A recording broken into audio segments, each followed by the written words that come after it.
Finally, I got my first job as an accountant in Canada. It took almost 1 month to land my first job here. आज की इस video में मैं share करने वाली हूँ अपनी story and step by step process what I did to get a job here in Canada. Moving to a new country can be challenging and thrilling, and finding a job is a major part of that journey. हालांकि मेरी journey easy नहीं थी, मुझे भी बाकी immigrants की तरफ बहुत सारे चैलेंजेस आए, बट मैंने उन्हें फेस करा और एंड में सब कुछ अच्छा हुआ. एक्चुअल में हर एक चैलेंज मुझे कुछ न्यू सिखा के गया और उस फेस में मैंने अपने आप को बहुत अपग्रेड किया. So here how it all happened for me. पहले मैं थोड़ा बैकग्राउंड दे दूं. मैं कुछ मंथ पहले ही इंडिया से कनाडा शिफ्ट हुई हूँ. इंडिया से मैंने bachelor and masters in commerce and company secretaries की स्टडीज़ कंप्लीट करी हुई थी एंड मेरा वर्क एक्सपीरियंस भी कंपनी सेक्रेटरी के रोल का ही था, जहां मैंने corporate governance, legal compliances and finance का वर्क किया था. जब मैं कनाडा शिफ्ट हुई तो मुझे पता लगा कि यहाँ पे सीएस का स्कोप नहीं है, यहाँ सीएस का रोल एग्जिस्ट नहीं करता, तो मैंने अपने करियर को स्विच करने का डिसाइड किया. उसके लिए मैंने कैनेडियन जॉब मार्केट को समझा और देखा कि यहाँ फाइनेंशियल सेक्टर में करियर ग्रोथ क्या है. एक्चुअल में वो बहुत अच्छी थी, तो मैंने तभी डिसाइड कर लिया कि मुझे तो अब फाइनेंस में ही करियर बनाना है. जैसे कि मैंने आपको पहले भी बताया, मेरे पास bachelor and masters in commerce थी, तो मैंने उसका बेनिफिट लिया एंड अकाउंटिंग जॉब्स को अप्लाई करना स्टार्ट किया. तो जॉब फाइंड करने के लिए मैंने सबसे पहले job responsibilities and job titles को समझा एंड देखा कि एम्प्लॉयर्स एक्चुअल में क्या डिमांड कर रहे हैं. अगर आप भी अपना करियर स्विच कर रहे हो तो एक बात याद रखना, जॉब मार्केट को समझना बहुत ज़रूरी है. उसके बिना आप जॉब नहीं फाइंड कर सकते हो.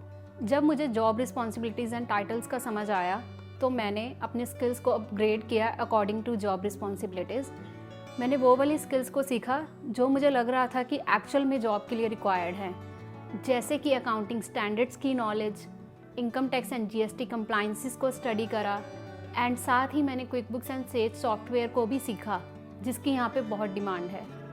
अब बारी आती है मेन पार्ट की, polishing my resume and LinkedIn. मैंने अपने रिज्यूमे और लिंक्डइन प्रोफाइल को रीवैम्प किया एंड इंश्योर किया कि मेरे ट्रांसफरेबल स्किल जैसे फाइनेंशियल एनालिसिस, कॉर्पोरेट का experience and attention to detail highlight हो. ये स्किल्स काफ़ी वैल्यूएबल होते हैं अकाउंटिंग की जॉब के लिए. मैंने अपने रिज्यूमे को कैनेडियन स्टैंडर्ड्स के अकॉर्डिंग बनाया, शॉर्ट एंड स्पेसिफिक. लिंक्डइन यहाँ बहुत इंपॉर्टेंट है. रिक्रूटर्स इसे यूज़ करते हैं टैलेंट को स्काउट करने के लिए. मैंने अपने प्रोफाइल को सही कीवर्ड से ऑप्टिमाइज़ किया एंड नेटवर्किंग करना स्टार्ट किया. मैंने अकाउंटिंग फील्ड के प्रोफेशनल से कनेक्ट किया.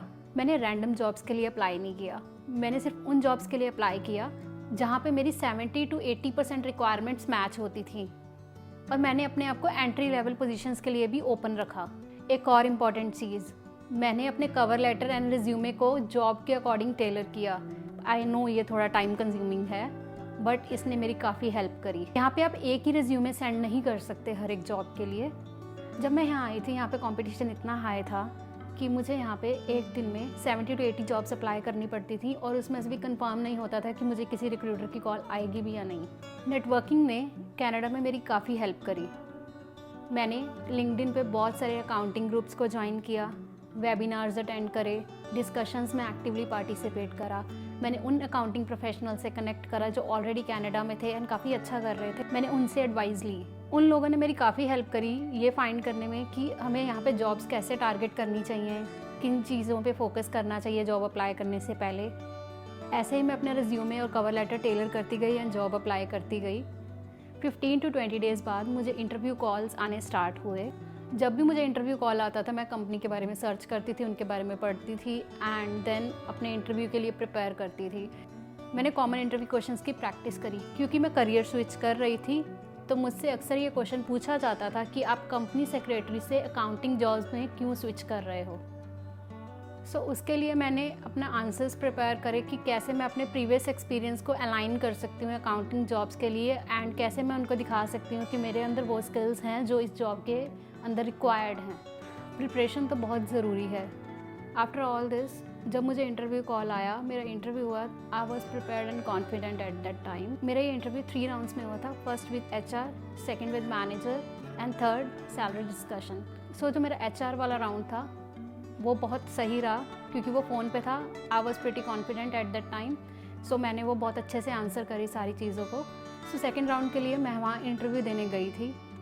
मैं थोड़ी नर्वस थी उस टाइम पे, क्योंकि ये मेरा पहला इंटरव्यू था कनाडा में. सो मुझे बहुत डर लग रहा था कि वो क्या पूछेंगे और वो सब कैसे रहेगा, बट एक्चुअल में वो सब बहुत अच्छा था। मेरा इंटरव्यू बहुत अच्छा हुआ था। फाइनली जब मेरे इंटरव्यू के 2 राउंड्स क्लियर हो गए तो मुझे उनका कॉल आया फाइनल राउंड के लिए, which was salary discussion. So मेरी सैलरी डिस्कस हुई एंड एंड में उन्होंने मुझे बोला, congratulation, you are selected for the accounting job और मंडे से ज्वाइन कर लो। And I was extremely happy at that time. मैं इतनी ज़्यादा खुश हुई क्योंकि मेरी ये पहली जॉब थी कनाडा में एंड मेरा हार्ड वर्क पे ऑफ हो गया था। वो मोमेंट मेरे लिए एक सपने जैसा था और अब जब मैं सोचती हूँ तो ऐसा लगता है कि ये मैंने कर दिखाया और एक अलग ही लेवल का कॉन्फिडेंस आता है। सो मैंने यहाँ पे आके देखा कि CPA जैसे सर्टिफिकेशंस की बहुत वैल्यू है, तो मैं अब उसे परस्यू करने का प्लान कर रही हूँ। और एक गुड न्यूज़, मेरा हाल ही में प्रमोशन हुआ है, अब मैं अकाउंटिंग सुपरवाइज़र बन गई हूँ। ये जर्नी मेरे लिए बहुत ही स्पेशल रही और मैं उम्मीद करती हूँ कि मेरी कहानी ने आपको भी इंस्पायर किया होगा। अगर आप भी कनाडा में जॉब ढूंढ रहे हो या करियर स्विच करने का सोच रहे हो तो डीमोटिवेट मत हो। सही स्ट्रैटेजी एंड थोड़े पेशेंस के साथ आप भी एक अच्छी जॉब पा सकते हो। अगर आपको कोई स्पेसिफिक क्वेश्चन है जो आप मेरे से पूछना चाहते हैं तो आप मुझे कमेंट करके पूछ सकते हैं। और अगर आपने अभी तक मेरा इंस्टाग्राम चैनल फॉलो नहीं करा है तो उसे फॉलो करिए। अगर आपको मेरा वीडियो अच्छा लगा है तो इसको लाइक ज़रूर करिए, चैनल को सब्सक्राइब करिए, बेल आइकन हिट करिए। Thank you for watching.